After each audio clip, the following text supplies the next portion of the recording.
Pelaksanaan ADK penting dilakukan untuk peningkatan kualitas regulasi.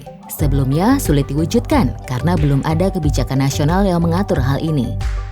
Instruksi Presiden Nomor 7 Tahun 2017 tentang pengambilan, pengawasan, dan pengendalian pelaksanaan kebijakan menjadi tonggak baru untuk percepatan perkembangan ADK di Indonesia. Beberapa lembaga pemerintah telah mulai menerapkan ADK dalam proses perumusan regulasi. Salah satunya adalah Kementerian Pertanian yang menerapkan ADK pada perumusan 2 regulasi teknis, yaitu alih fungsi lahan dan ketersediaan stok daging sapi di pasar domestik.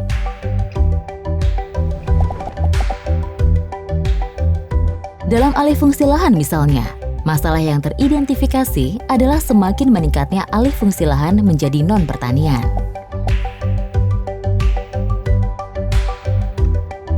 Dua tujuan utama yang ditetapkan menyasar pada manajemen alih fungsi untuk kepentingan umum dan pemanfaatan lahan pertanian sebagai solusi finansial, yang mana terintegrasi dengan penegakan regulasi tata ruang. Adapun alternatif solusi yang dikembangkan mencakup penetapan instruksi Presiden dan keputusan bersama Menteri, pemberian insentif petani yang mempertahankan lahan pertaniannya, dan alternatif tidak melakukan apa-apa atau do nothing.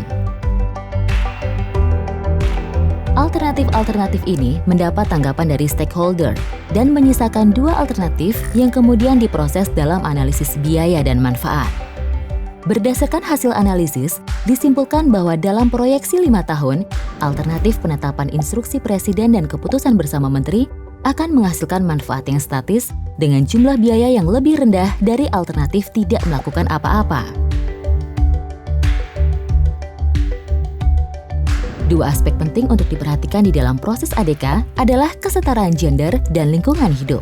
Dengan demikian, khusus dalam kasus alih fungsi lahan, aspek kesetaraan gender dan lingkungan hidup dijelaskan sebagai berikut. Yang pertama, aspek kesetaraan gender. Keikutsertaan dan konsultasi perempuan perlu dilakukan dalam setiap keputusan yang akan dibuat, kebijakan yang diusulkan, dan dampak yang dihasilkan. Sebab perempuan terlibat dalam semua aspek pertanian dan produksi pangan. Aspek kedua yang tidak kalah penting adalah lingkungan hidup. Dalam praktiknya, upaya untuk mengelola sumber daya alam bagi kepentingan ekonomi masih mengabaikan prinsip pengelolaan lingkungan hidup. Seharusnya zona alih fungsi lahan dalam rencana tata ruang wilayah terintegrasi dengan lahan pertanian pangan berkelanjutan atau LP2B. Dengan melibatkan aspek-aspek di atas, maka pemanfaatan lahan dapat secara adil memenuhi kebutuhan generasi hari ini dan masa yang akan datang.